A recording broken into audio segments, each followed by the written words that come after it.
बिस्मिल्लाहिर्रहमानिर्रहीम। अस्सलाम वालेकुम नाज़रीन, आप यूट्यूब चैनल देख रहे हैं। मैं इमरान खान हूँ। नाज़रीन, पाकिस्तान ने भी मीटिंग की है कौमी सलामती कमेटी की आज, और भारत की जानिब से धमकियों का सिलसिला भी लगातार जारी है।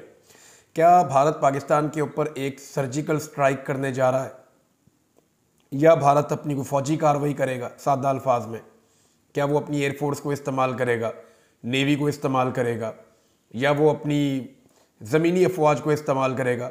इस वीलॉग में मैं आपको कुछ ऐसी तफसीलात बताऊंगा, कुछ ऐसी चीज़ें आपके सामने रखूंगा जिससे क्लैरिटी आएगी कि भारत हमारे साथ क्या करने जा रहा है, उसके पास ऑप्शंस क्या है। पाकिस्तान ने जो किया वो मैं आपके साथ शेयर कर देता हूं। पाकिस्तान ने 5-6 इकदाम उठाए हैं भारत को लेकर। जो मेन इकदाम हैं, नंबर 1, उन्होंने पाकिस्तान ने फ़िज़ाई हदूद बंद कर दी है भारत के लिए। पहले भी वो बहुत ज़्यादा इस्तेमाल नहीं करते। नंबर 2, पाकिस्तान ने तमाम तजारती रवाबित मुअत्तल कर दिए हैं। तो तजारत पहले ही पाकिस्तान भारत के साथ नहीं करता था। इमरान खान साहब ने इस पर पाबंदी लगा दी थी। बाद में ये हुकूमत आई तो इन्होंने कुछ चीज़ें खोली, लेकिन अब वो उसका जो है वो पाकिस्तान को फ़ायदा और भारत को फ़ायदा कितना होगा, बहुत मिनिमल सी है। पाकिस्तान में मौजूद तमाम भारतीय मिलिट्री अताशियों को फौरी निकल जाने का हुक्म, यही भारत ने पाकिस्तानियों के साथ किया वहाँ पे कि आप निकल जाएं वहाँ से। तो यही पाकिस्तान ने भारतीयों के साथ किया कि फिर आप यहाँ से निकल जाएं। वाघा बॉर्डर फौरी तौर पे बंद, ये तो दोनों तरफ से बंद किया गया है। और जो परेड होती है रेगुलर, वो भी परेड अब इस तरह नहीं होगी, दरवाजे नहीं खोले जाएंगे। और इसके अलावा सिख यात्रियों के लिए वीज़े मौजूद रहेंगे, बाकी सारे वीज़े जो हैं वो मनसूख कर दिए जाएंगे। जनाब, ये पाकिस्तान ने इकदाम उठाए हैं। इसका सादा मतलब मैं आपको बताऊं कि अगर आपने बाहर से कुंडी लगा ली है तो हम फिर अंदर से कुंडी लगा लेते हैं। ये वो तमाम चीज़ें जो भारत ने एक दिन पहले पाकिस्तान के खिलाफ की थी। तो पाकिस्तान ने क्या किया भारत के खिलाफ, सवाल ये पैदा होता है। पाकिस्तान की जो मीटिंग बैठी कौमी सलामती कमेटी की, ज़रा ये मीटिंग को आप देखिए। एक तरफ जो भारत की नेशनल सिक्योरिटी की जो कमेटी है हाई पावर, ज़रा उसकी भी आप ये तस्वीर देखिए। इन दो तस्वीरों को देख के आपको एक आइडिया हो जाएगा कि भारत में सिविलियन सुपरमेसी है।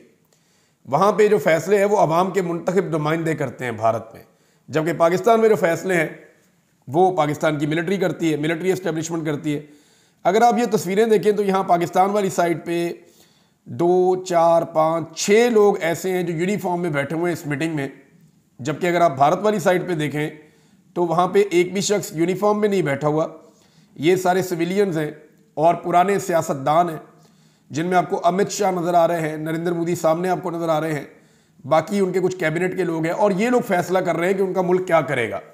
तो पाकिस्तान में जो है वो फैसले नॉर्मली यूनिफॉर्म वाले लोग करते हैं, जबकि भारत में फैसले जो हैं वो इसलिए बेहतर होते हैं कि वहाँ पे वो यूनिफॉर्म के साथ या डंडे के साथ फैसला नहीं करते, वो दिमाग के साथ फैसला करते हैं, अवामी मर्जी और मंशा के मुताबिक फैसला करते हैं, इसलिए कि वो अवामी मुंतखब नुमाइंदे फैसला करते हैं। बहरहाल ये चीज़ें हम बाद में देखेंगे, हमें सीखना भी चाहिए ना साथ साथ।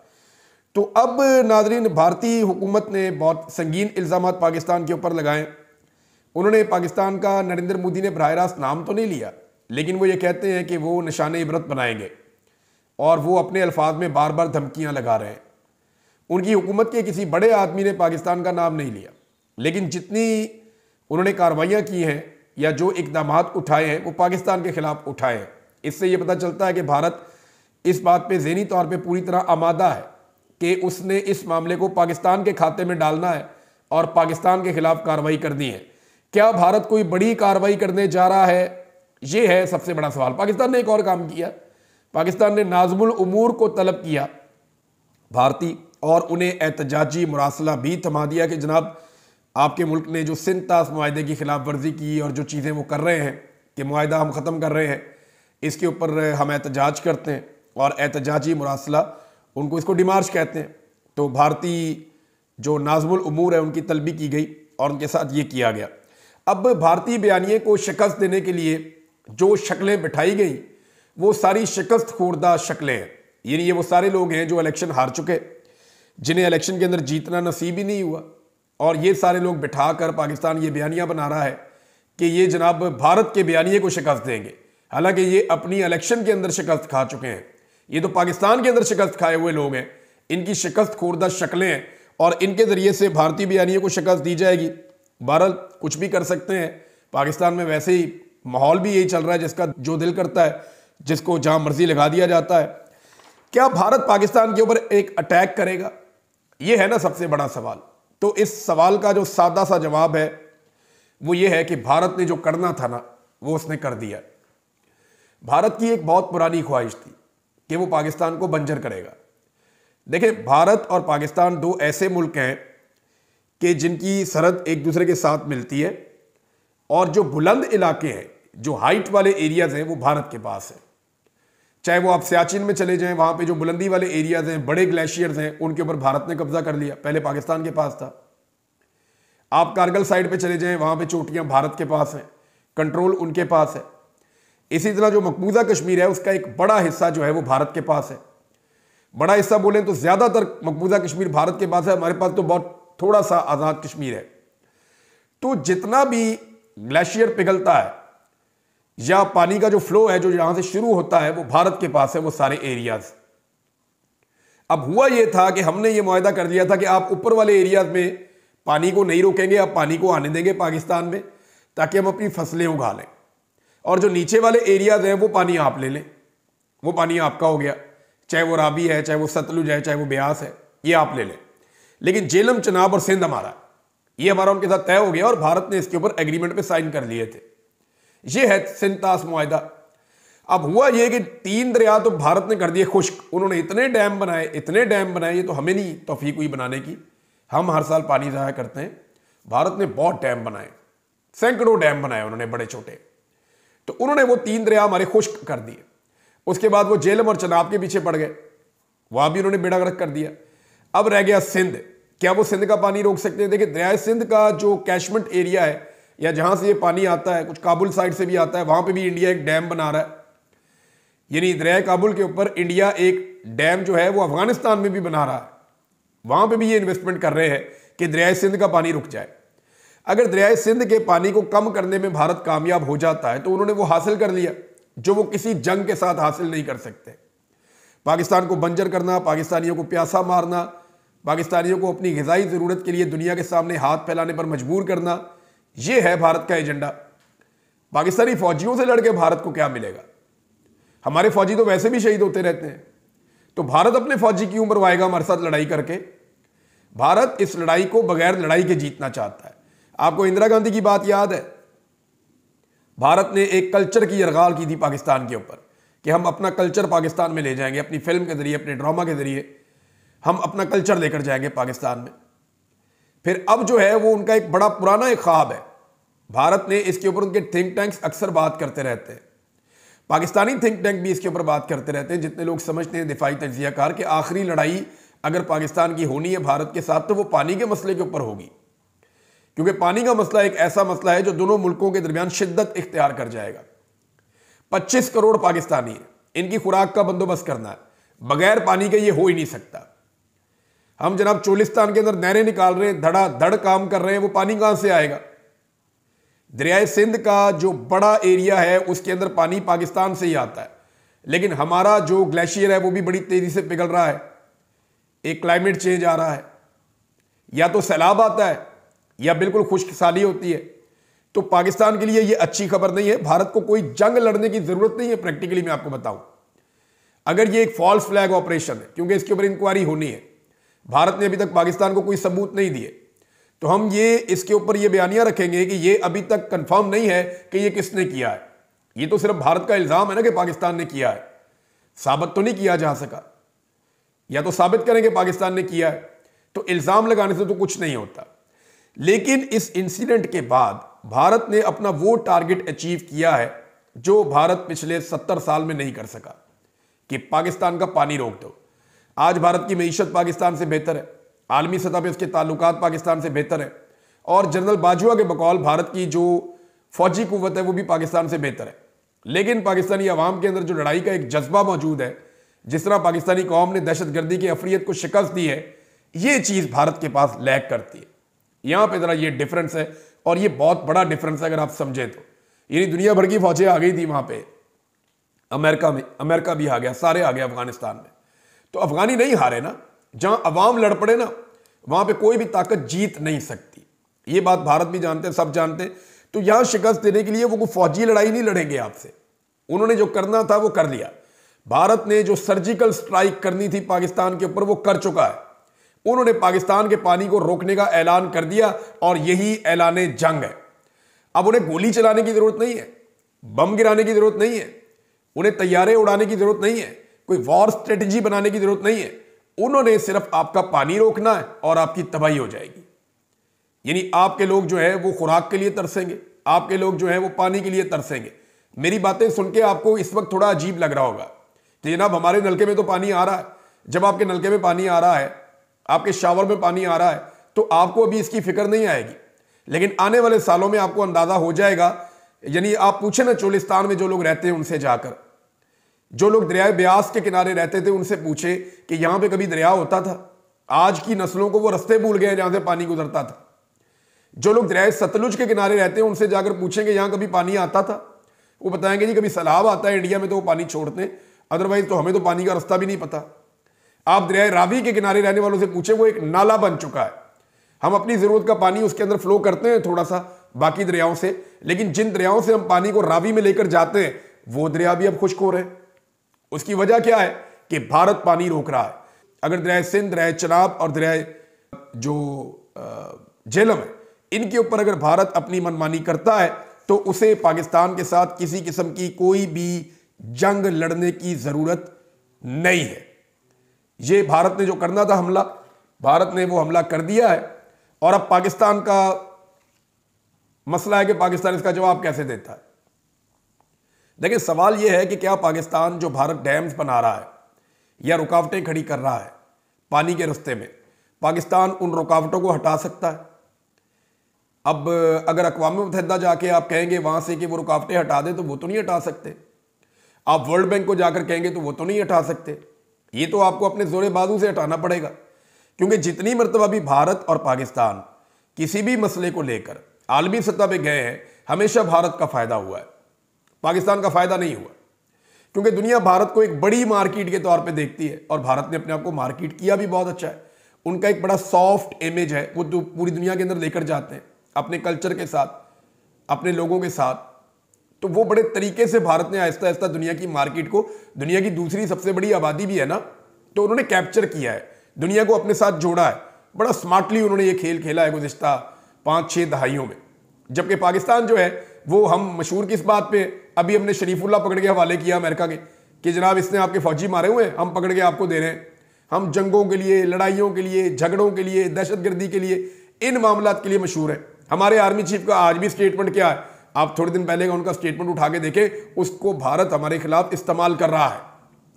हार्ड स्टेट, वो कहते हैं हार्ड स्टेट बनानी है उन्होंने, दुनिया सॉफ्ट स्टेट बना रही है। रूल ऑफ लॉ जो है उसको इंप्लीमेंट किया जा रहा है। हम जनाब लोगों को डंडे के ऊपर चलाने के ऊपर तैयार हैं।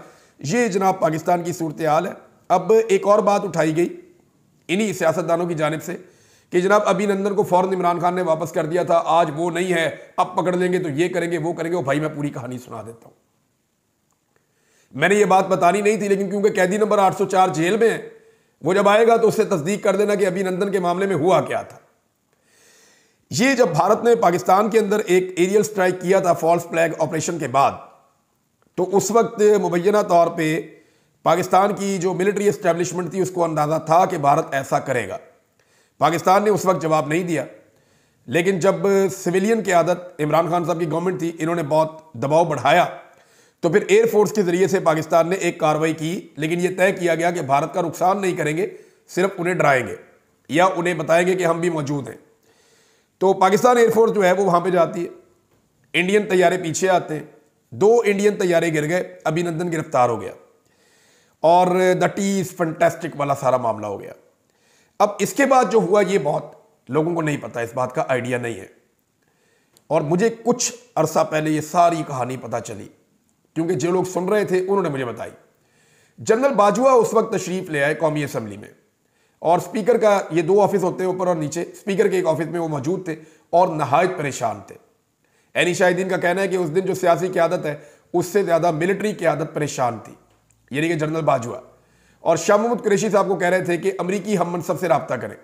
तो शाह महमूद कुरैशी साहब ने अमरीकी हम मनसब से रब्ता किया, और जब अमेरिका ने यह पैगाम दिया कि आप अभिनंदन को इंडिया के हवाले करें गुडविल जेस्चर के तौर पे, तो इस जंग को हम रुकवा देते हैं, नरेंद्र मोदी आपके ऊपर किसी किस्म का कोई अटैक नहीं करेगा तो फिर सबकी सांसों में सांस आई। ये बात क्योंकि मामला सारा हुआ था स्पीकर ऑफिस के अंदर, तो अयाज सादिक साहब उससे पहले स्पीकर रहे हुए थे। जब ये वाकया हुआ उस वक्त असद कैसर साहब स्पीकर थे, इमरान खान साहब वजीर आजम थे, लेकिन उनसे पहले अयाज सादिक स्पीकर थे। तो उनके स्पीकर हाउस के अंदर या स्पीकर ऑफिस के अंदर बड़े उनके सोर्सेज थे, तो वहां से उन्हें पता चलता है और वो ये स्टेटमेंट देते हैं जनरल बाजुआ वाला, जिसके बाद उनके ऊपर जमीन तंग कर दी गई अयाज सादिक के ऊपर। तो मामला यह है कि उस वक्त भी पाकिस्तान की मिलिट्री एस्टेब्लिशमेंट ने यह फैसला किया था कि लड़ाई नहीं लड़नी, और आज क्या मिलिट्री एस्टेब्लिशमेंट यह फैसला कर सकती है? नहीं कर सकती, क्योंकि अब आपको यह लड़ाई लड़नी पड़ जानी है। पाकिस्तान कुछ भी कर ले, पाकिस्तान को इस लड़ाई में इसलिए उतरना पड़ जाएगा कि इंडिया ने कर दी सर्जिकल स्ट्राइक, उन्होंने कर दिया आपका पानी बंद। अब आपका पानी बंद है, आप जो मर्जी कर लें, आप उनकी एयर स्पेस बंद करेंगे वो कहीं और से चले जाएंगे, लेकिन आपको पानी नहीं मिलेगा। आप बॉर्डर बंद करेंगे, वो सारी दुनिया के साथ तिजारत करते हैं, कोई फर्क नहीं पड़ता। इंडियन पाकिस्तान में आना ही नहीं चाहते, आपके लोग इलाज करने के लिए वहां जाते हैं, सिर्फ वहां पे जो सिख हैं वो पाकिस्तान में आना चाहते हैं, उससे आपको रेवेन्यू मिलता है, आप बंद कर ही नहीं सकते। तो देखिए, पाकिस्तान को अब एक ही सोल्यूशन है कि पाकिस्तान को ताकत के बलबूते पे अपना पानी हासिल करना पड़ेगा। अब आप उल्टे लटके सीधे लटके जो भी करें, या तो इंडिया को मनाएं, जाके उनके साथ बैठ के बात करें कि जनाब आप सिंध ताश मुआहदे की खिलाफ वर्जी ना करें, हमारे पानी को रोकने का सोचना भी मत, वरना फिर आपको पानी खुलवाना पड़ेगा, क्योंकि पानी में आपकी सर्वाइवल है। वाटर इज लाइफ, और ये सारी दुनिया जानती है। दुनिया में आज तक जितनी भी आबादियां बनी है ना पुरानी, यानी जितनी भी इंसानी आबादियों का पुराना कोई रिकॉर्ड है, वो सारे उन एरियाज में है जहां पे पानी हुआ करता था। तमाम पुरानी आबादियां जो हैं, चाहे यूरोप है, चाहे अफ्रीका है, चाहे ऑस्ट्रेलिया है, चाहे एशिया है, कहीं पे भी दुनिया में, अमेरिका है, पानी के किनारे पहली पहली आबादियां हैं सारी। तो वाटर इज लाइफ इसलिए कहते हैं, जहां पानी होता है वहां जिंदगी होती है, और जहां पानी नहीं होता वहां से जिंदगी रूठ जाती है। अब बजाय इसके कि पाकिस्तानी जो गवर्नमेंट है या एस्टेब्लिशमेंट है वो फोकस करे इन बातों के ऊपर या इन चीजों के ऊपर, उनका फोकस कहां है? अजीबोगरीब बात है। यानी पीटीआई स्टेटमेंट देते तो ये बहुत सख्त बयान देते हैं, इंडिया के खिलाफ बयान देते हुए इनके मुंह पे छाले पड़ जाते हैं, बड़े नरम नरम किस्म के बयान दे रहे हैं। इमरान खान साहब के बयान को निकाल कर आप लगाएं तो आपको आइडिया होता है कि कैसे एक वजीर आजम को बोलना चाहिए और कैसे मुकाबला करना चाहिए। और इमरान खान पे पूरी दुनिया ट्रस्ट करती थी। आज जो पाकिस्तान की गवर्नमेंट है ये अपने रवैये में बहुत मोहतात है, यानी ये इस तरह से मोहतात है जैसे खुदा ना खास्ता हम गिल्टी हैं। तो नाजरीन, जंग का माहौल बना हुआ है। अपोजिशन कह रही है जी हमें अपने लीडर से तो मिलने दें, हमारा लीडर जेल में है, हम मुल्क की सबसे बड़ी सियासी जमात हैं, हमारी सबसे बड़ी नुमाइंदगी है असेंबली के अंदर, हमें इमरान खान से मिलने की इजाजत तो दें। तो आज के दिन भी इमरान खान साहब को मिलने नहीं दिया गया। सलमान अकरम राजा साहब ने एक बड़ा जबरदस्त बयान दिया, उन्होंने कहा जी अगर लड़ाई होती भी है ना तो हम इस हुकूमत के साथ खड़े नहीं होंगे। अव्वल तो लड़ाई होनी नहीं है नाज़रीन, लेकिन अगर लड़ाई होती भी है तो उन्होंने कहा हुकूमत के साथ नहीं खड़े होंगे, हम जो बॉर्डर पे सिपाही खड़े हैं ना उनके साथ खड़े होंगे और शाना बशाना खड़े होंगे। इस हुकूमत का कोई रोल ही नहीं है, ये तो जाली लोग हैं, इनके साथ हम किसी सूरत खड़े नहीं होंगे, ये सलमान अकरम राजा साहब ने कहा। और बात ठीक है, अगर नहीं खड़े होने चाहते ना खड़े हों। मुल्क की सियासत मुल्क के अंदर। अब भारत को मुंह तोड़ जवाब कैसे दिया पाकिस्तान ने, चंद चीजें मैं आपके सामने रखता हूं। यानी भारत को मुंह तोड़ जवाब देते हुए आलिया हमजा को रिहा करने से इनकार कर दिया गया। भारत ने पाकिस्तान का पानी रोका, हमने यहां पे आलिया हमजा की रोबकार रोक दी कि आलिया हमजा को नहीं छोड़ना। भारत से बदला ऐसे लिया है कि यास्मीन राशिद का क्लिनिक सील कर दिया, बदला भारत से लेना था। और यहां पे जो मिलिट्री ट्रायल वाले कैदी हैं उन सारों के ऊपर जिंदगी अजीरन कर दी है उनकी जेल के अंदर। ये हम भारत से बदला ले रहे हैं। अडयाला जेल के बाहर मौजूद जो सरहद है उसके ऊपर सारा फोकस है कि इस सरहद को कोई इमरान खान साहब का वो सियासतदान जो उसका वफादार है वो क्रॉस ना कर सके। यानी एक सरहद वो है और एक सरहद ये है अडयाला के अंदर, और इस सरहद के ऊपर सारा फोकस है। सारी पुलिस इधर लगाई हुई है, सारी इंटेलिजेंस इधर लगाई हुई है कि किसी तरह अलीमा खान इसको क्रॉस ना कर दे।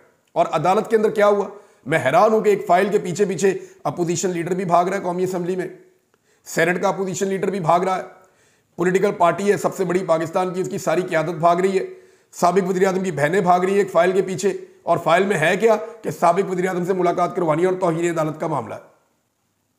अदलिया को भी एक्सपोज करके रख दिया पाकिस्तान तहरीक इंसाफ ने।